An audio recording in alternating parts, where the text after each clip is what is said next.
सभी को नमस्कार। भरत मुनि ने अपने रस विमर्श में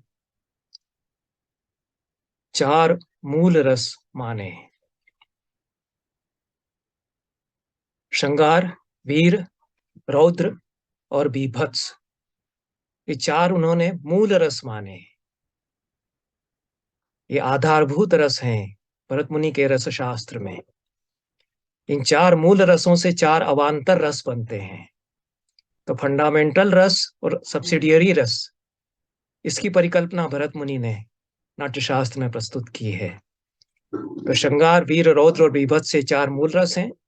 इनसे जो चार अवान्तर रस बनते हैं, क्रमशः एक से अन्य रस निकलता है। श्रृंगार से हास्य, वीर से अद्भुत, रौद्र से करुण और बीभत्स से भयानक।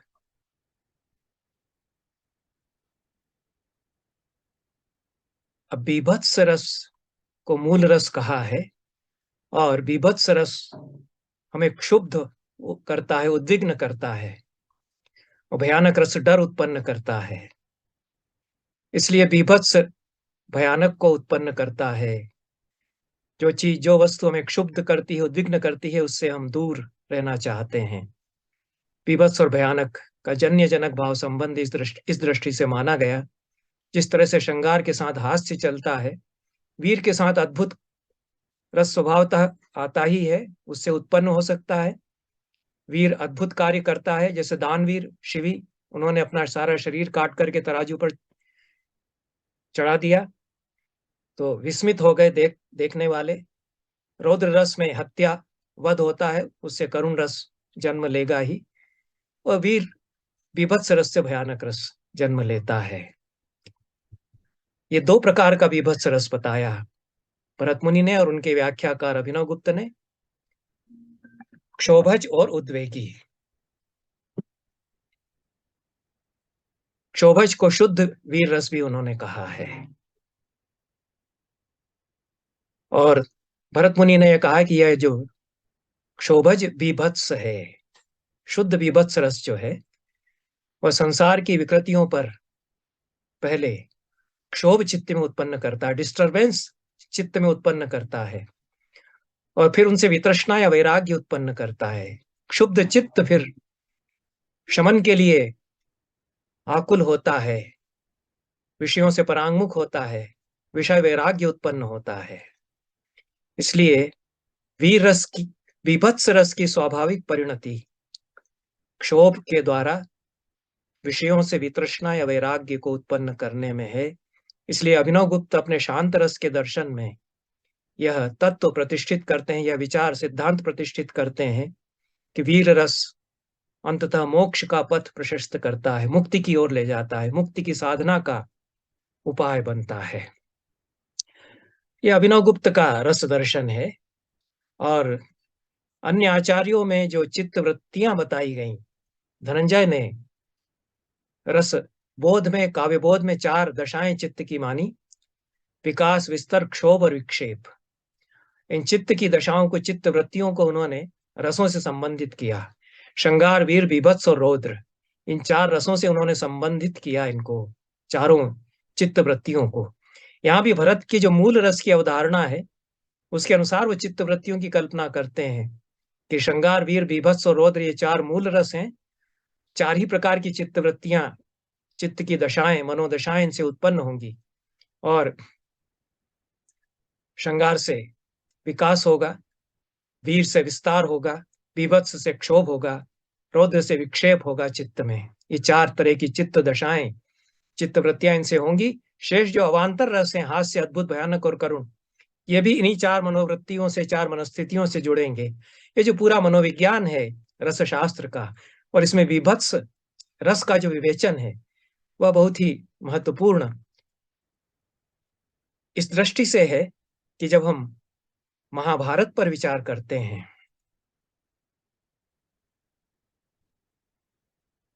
और अभिनवगुप्त जो बीभत्स के द्वारा मोक्ष, मोक्षोपाय, हेतुकता उसकी प्रदर्शित करते हैं, वो कहते हैं कि संसार नाट्य नायक राग प्रतिपक्षतया मोक्ष साधन हेतुत्वात् शुद्ध। ये जो शुद्ध बीभत्स रस है, या संसार के नाटक को देख करके उससे वितृष्णा होती है कि कितना गलीज है, कितना बीभत्स है, भयानक, कितना उद्वेजित करने वाला है, क्षोभ उत्पन्न करने वाला है यह संसार। एते ही हृदय मर्मच्छिदः संसार भावाः येभ्यो बीभत्समानाः सर्वान् कामान् विश्राम्य अरण्ये सर्वान् कामान् परित्यज्य अरण्ये विश्राम्यन्ति मनीषिणः। प्रभूति को ये सारा रस का दर्शन अच्छी तरह से हृदयंगम था, इसलिए बीभत्स माना कहते हैं। और अरण्य में विश्रांति प्राप्त करते हैं मनीषी जन, विरागी जन, विषयों से वैराग्य होकर के। ये जो बीभत्स मान होने की दशा है चित्त की, तो ये हृदय के मर्मों को बींधने वाले, क्षुब्ध कर देने वाले ये संसार के भाव हैं, जिनसे कि बीभत्स उत्पन्न होता है। और उससे फिर अरण्य में जाकर के शांति की खोज की कामना होती है। यह उत्तर रामचरित के प्रथम अंक में ही वह कहलवाते हैं। तो बीभत्स रस क्षोभ और उद्वेग दोनों दशाओं को उत्पन्न करता है। क्षोभ वैराग्य और निर्वेद की ओर ले जाता है। इस तरह से अभिनव गुप्त के रस दर्शन में बीभत्स रस यह किस प्रकार से शांति की खोज और मोक्ष के उपाय में ढलता है, महाभारत के उदाहरण से हम इस बात को बहुत अच्छी तरह समझ सकते हैं।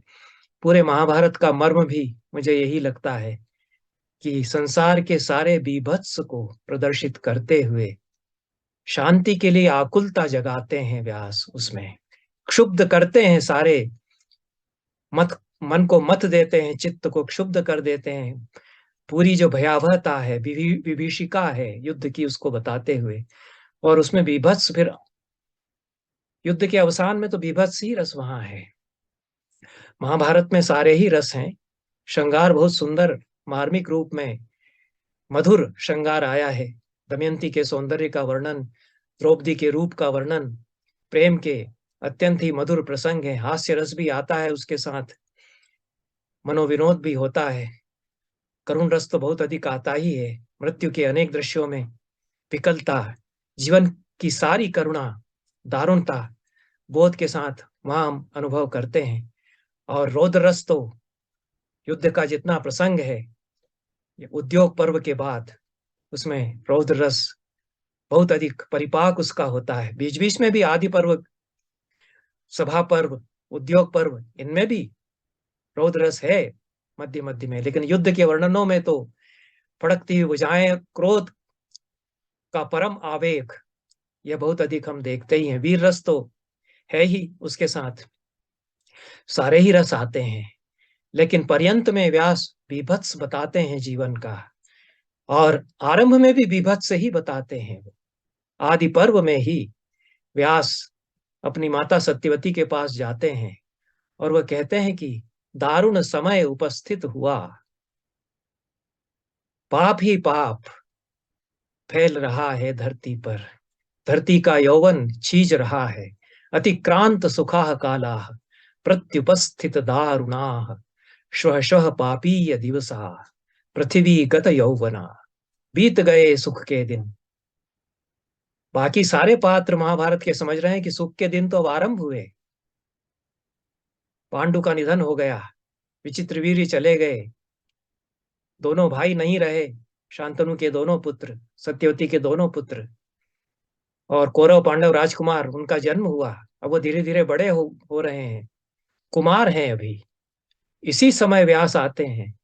सब लोग समझ रहे हैं कि ये लोग बड़े होंगे, संभालेंगे हस्तिनापुर को, ये राजकुमार युवा होने वाले हैं अब।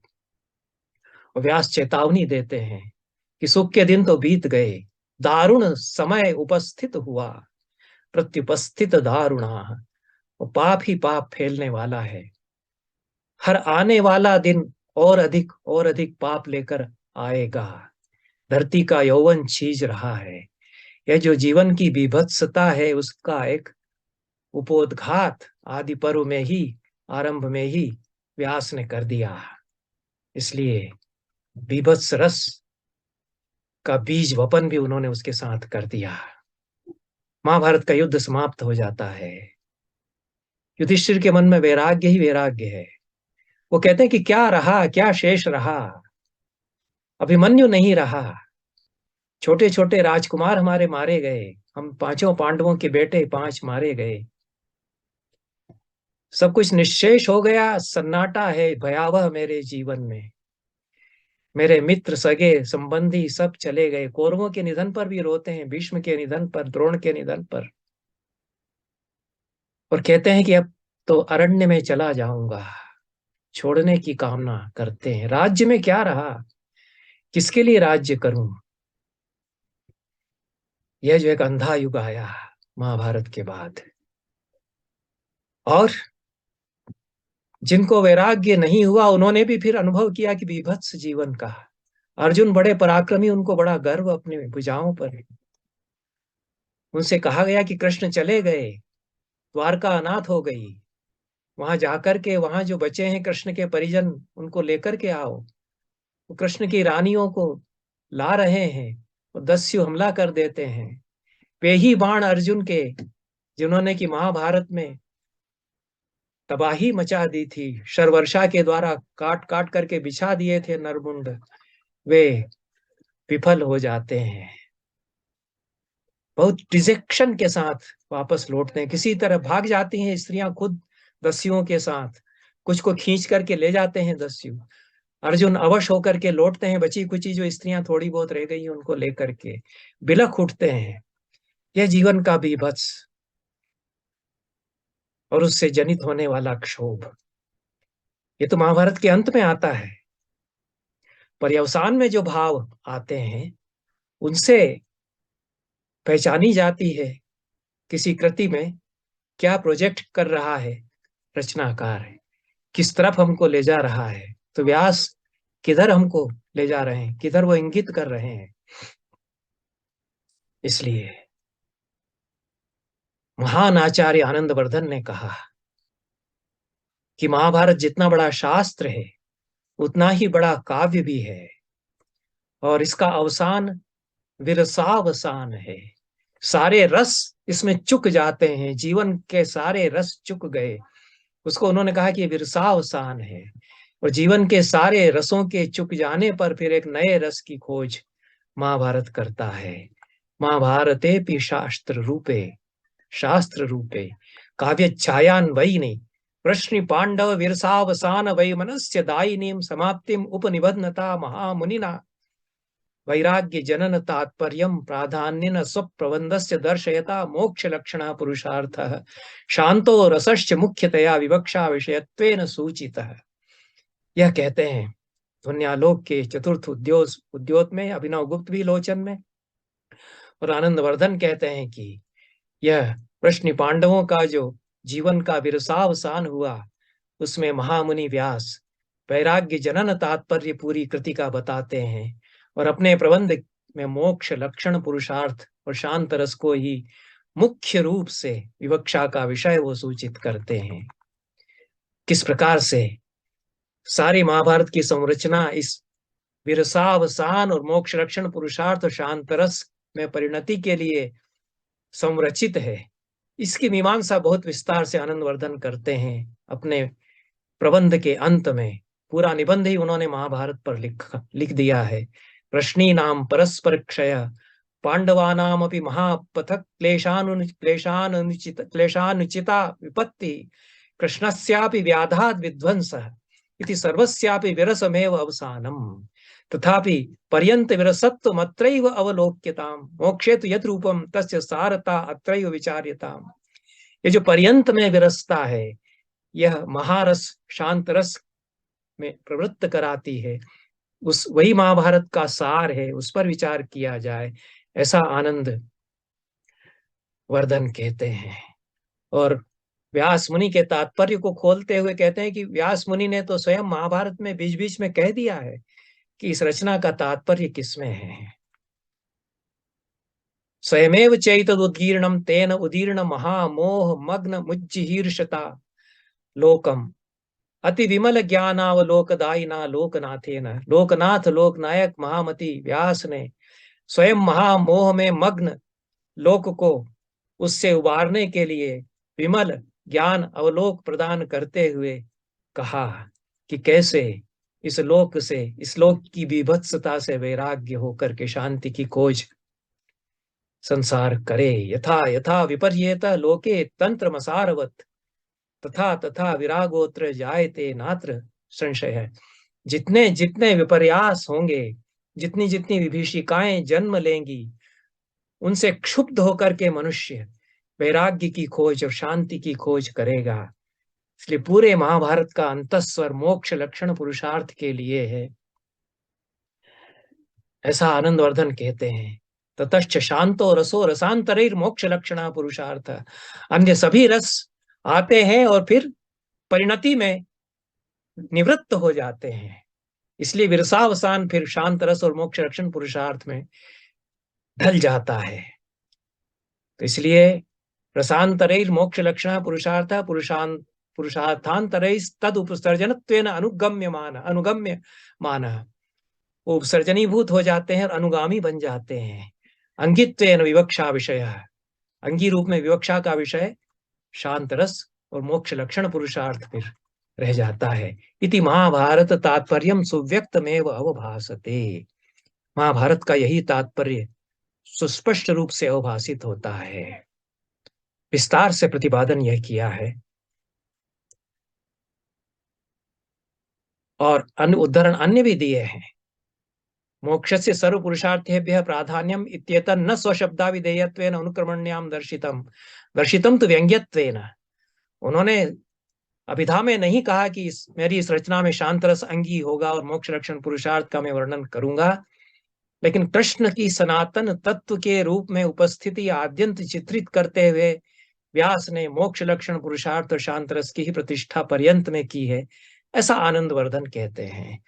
और स्वयं व्यास कहते हैं कि भगवान वासुदेवस्य कीर्त्य तेत्र सनातन। आदि पर्व में ही, आदि पर्व के पहले ही सर्ग में महाभारत में कह दिया गया कि इस महाभारत में सनातन के रूप में भगवान वासुदेव का निरूपण किया गया है।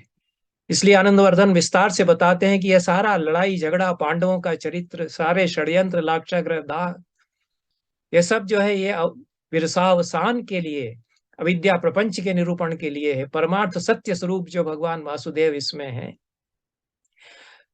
उनकी चित्त में भावना करते हुए और सारे इस संसार के इस प्रपंच को निस्सार मानते हुए शांति की खोज करे मनुष्य, यह तात्पर्य है महाभारत का।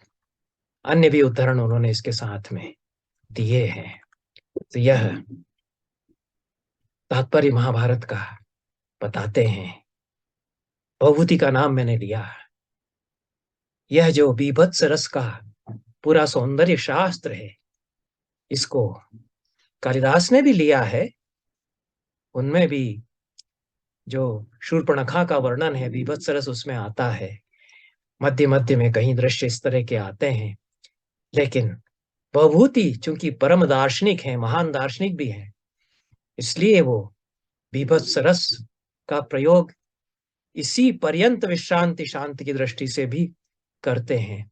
वो मालती माधव में श्मशान का वर्णन करते हैं। वो सारा जो श्मशान का बीभत्स है, उसमें जो सारा शव फैले हुए हैं, नोच करके खा रहे हैं, अंतरप्रोत बृहद कपाल और उसकी आंतें निकाल करके खा रहे हैं, गीध और सियार, इस सारा जो वर्णन है जीवन की भयावह विभत्स दृश्यों का, यह मनुष्य को रुक करके, थम करके, ठिठक करके सोचने के लिए अवसर देने के लिए है।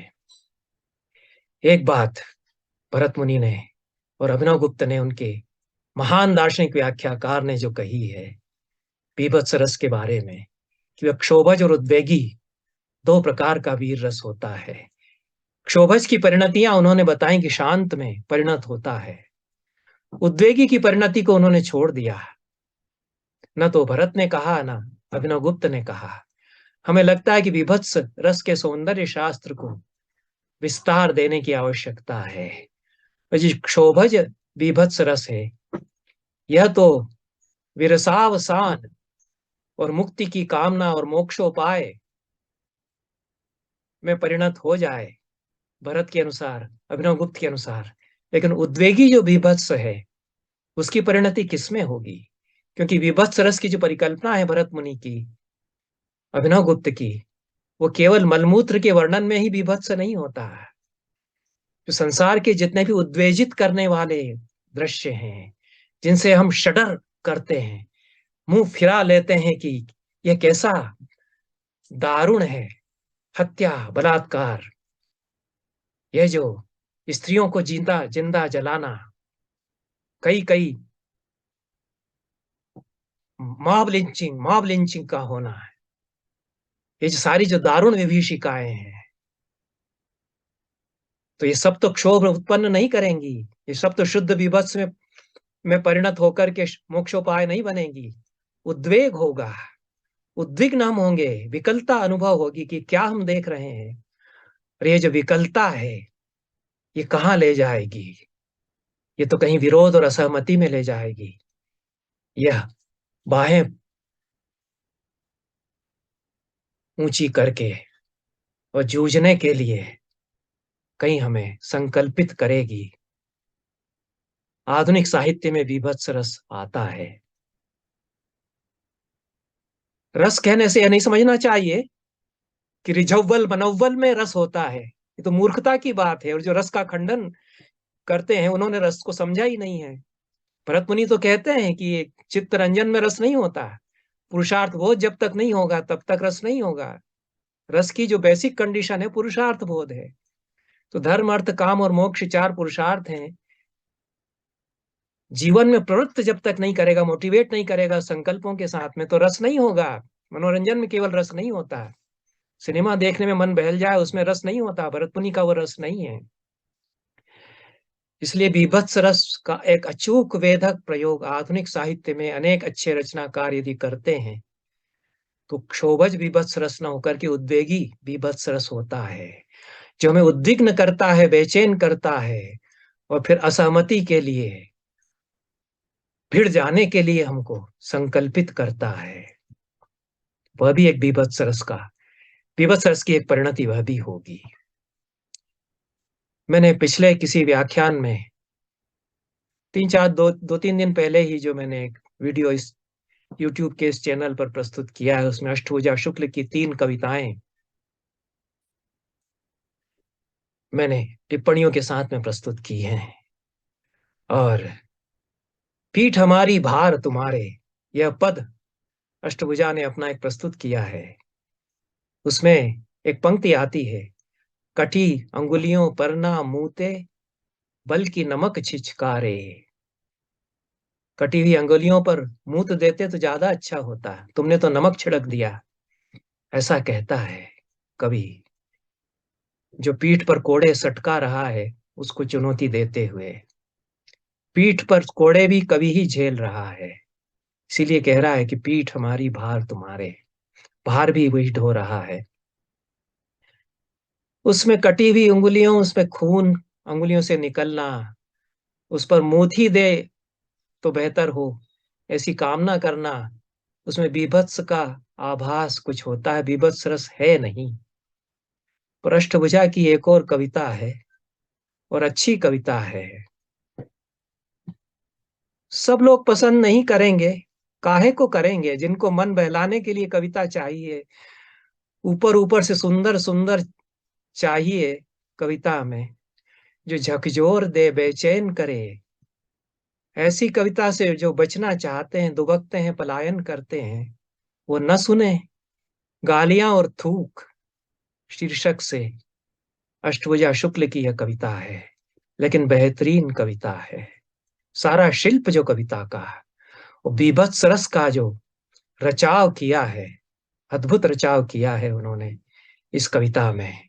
और उद्वेगी बीभत्स रस यह है जो उद्विग्न करता है, चुनौती में ढलता है। एक बीभत्स रस वह भी होता है, एक बीभत्स रस तो शांति की तरफ ले जाएगा, जो भवभूति कहते हैं कि बीभत्समान होते हुए सर्वान का कामान विश्राम्य अरण्य विश्राम्यंति, अरण्य में विश्रांति हो जाएगी। भरत मुनि भी उसी की तरफ इंगित कर रहे हैं, अभिनव गुप्त भी उसी को इंगित कर रहे हैं। लेकिन एक कवि, आधुनिक कवि, उद्वेगी बीभत्स रस भी होता है, या तो पुराने आचार्य कह चुके, उसकी परिणति यदि उन्होंने नहीं बताई है तो अपनी कविता में उसकी परिणति सत्यापित करता है कि एक बीभत्स रस उद्वेगी बन करके हाथ उठा करके भिड़ जाने में, बेचैन कर देने में, चुनौती देने में भी परिणत हो सकता है। अष्टभुजा शुक्ल की कविता प्रस्तुत है। इसका शीर्षक है गालियां और थूक। ओह क्या राजप्रासाद था साहब, ओह क्या राजप्रासाद था साहब, इतना भव्य कि कोई भूखा आदमी देखते देखते 2-4 दिन और भूखा रह जाए। ओह क्या राजप्रासाद था साहब, इतना भव्य कि कोई भूखा आदमी देखते देखते 2-4 दिन और भूखा रह जाए।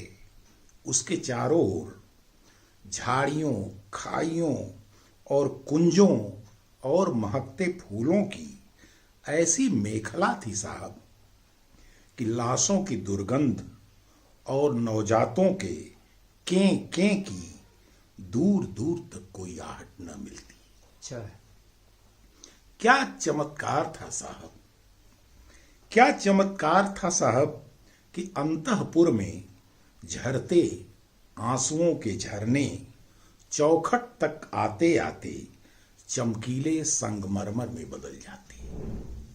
क्या चमत्कार था साहब कि अंतःपुर में झरते आंसुओं के झरने चौखट तक आते आते चमकीले संगमरमर में बदल जाते। क्या सक्रियता थी साहब, क्या सक्रियता थी साहब कि कारिंदों के आगे 22वीं सदी के रोबोट हाथ जोड़कर खड़े हो जाएं। क्या प्रताप था साहब, क्या प्रताप था साहब कि मूत उतरते उतरते परिंदों तक को करक पकड़ ले। वाह, लेकिन क्या विडंबना थी साहब, लेकिन क्या विडंबना थी साहब कि ककरीली गलियों में गालियां और थूक और अभिशाप बेखौफ टहलते मिलते राजप्रासाद के चारों ओर। बहुत अच्छा।